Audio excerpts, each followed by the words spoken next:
Today's video is about a correction I made to a trailer hitch I attached to my horse trailer conversion. This page is about a man that bought his first pickup truck after he retired. He named it the Galaxy.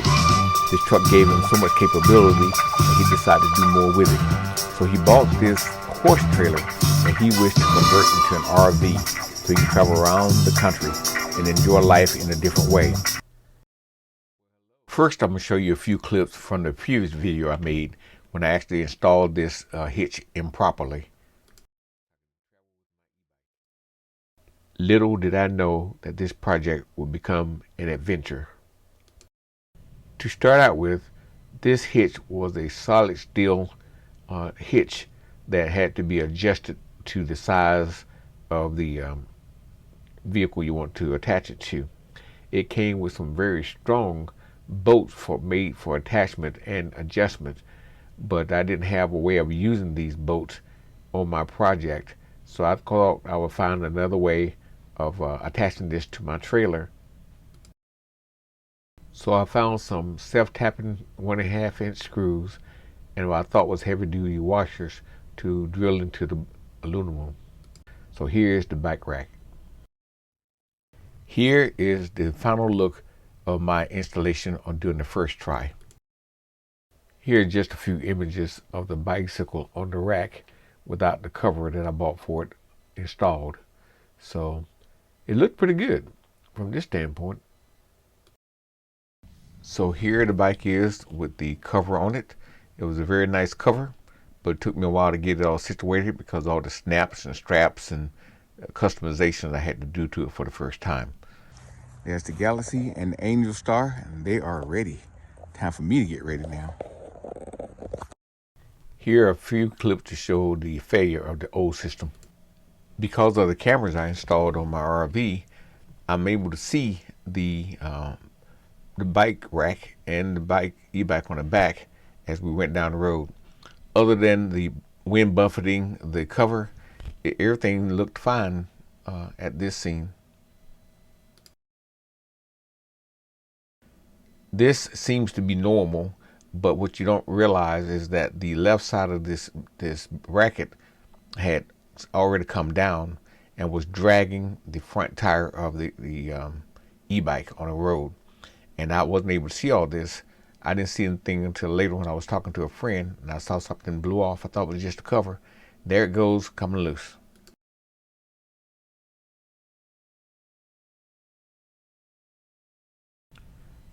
Again, I was unaware that the tire was dragging at this point, and you can see the mount was slowly getting twisted sideways a little bit, and it wasn't straight anymore. And at this point, you can see the hitch itself had already come down and was dragging, hanging on from one side.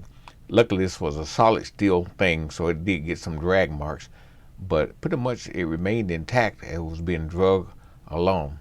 So eventually, I guess the pick came loose and there it goes. I was none the wiser initially. Here's another view I shared before. This is the passenger side view as to the moment the e-bike and the hitch came off the trailer.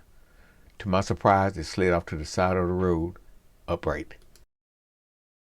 In my rush to get back to my e-bike that was sitting up upright, still covered on the side of the road, I forgot to take a picture of it.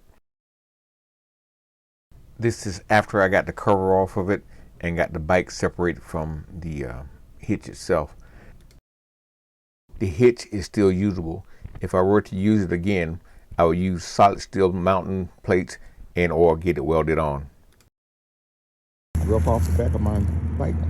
That's my bike. And that's my truck up the road here. I had to turn around and come back to here.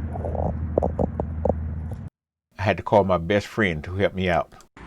Here comes Jerry to the rescue.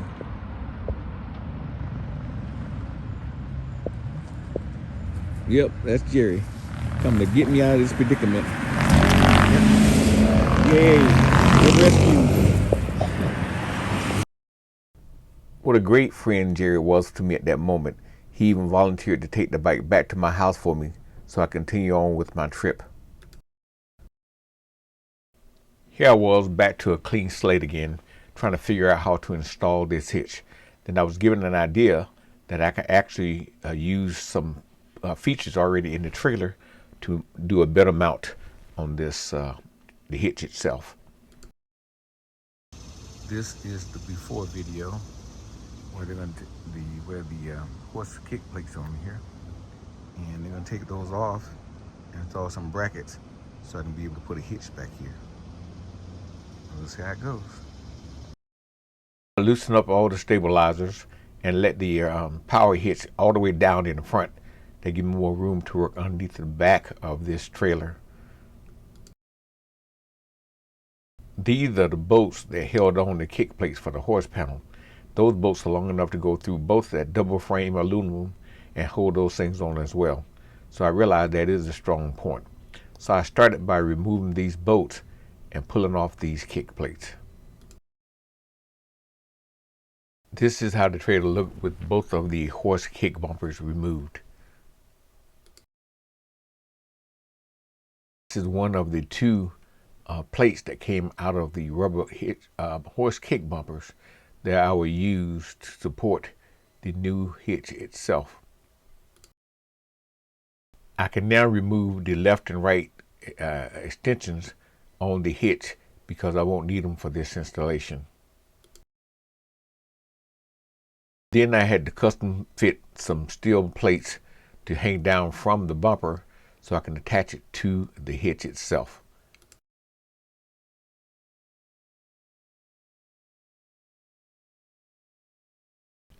I used a floor jack to hold the hitch in place while I made my custom measurements and positioning. So that was real helpful when you're trying to do something by yourself, that you have something to support your work. Here's what the hitch looked like when I had it successfully bolted on to the frame and through the subframe of the trailer. I thought it was good, but I realized that I wanted extra security, so I'm going to try my hand at welding. I had been trained in welding when I was in aircraft maintenance before. So I went on Amazon and bought this inexpensive hand welder that I could use for this next part of my project.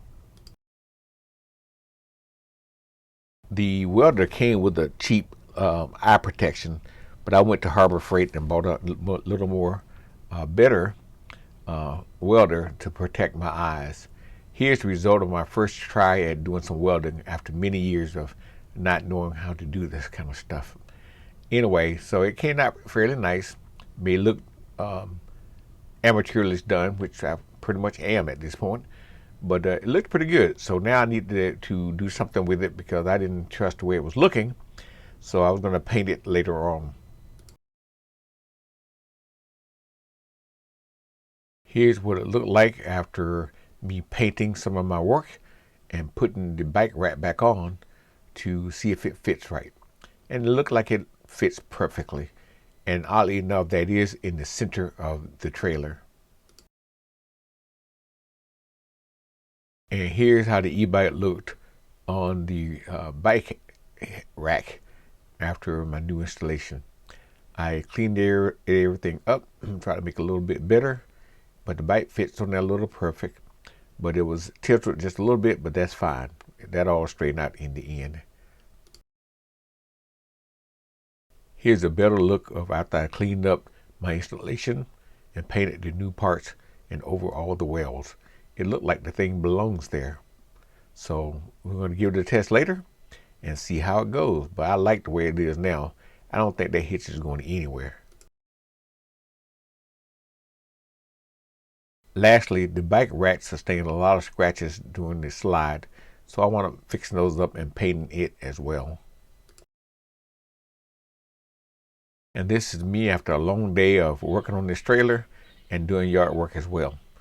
But it's ready to travel now. This is the e-bike attached, getting ready for a trip with the new installation. I didn't cover it because I wanted to be able to see what it was doing. Unfortunately, the hitch scratched the back a little bit. It was a lesson learned, but I figured out how to strap it now. The new installation worked just fine. That hitch is on there solid and sturdy now, so I have no issues. This is a picture of my e-bike strapped to the back of my trailer at a campsite in Alabama. Thanks for watching.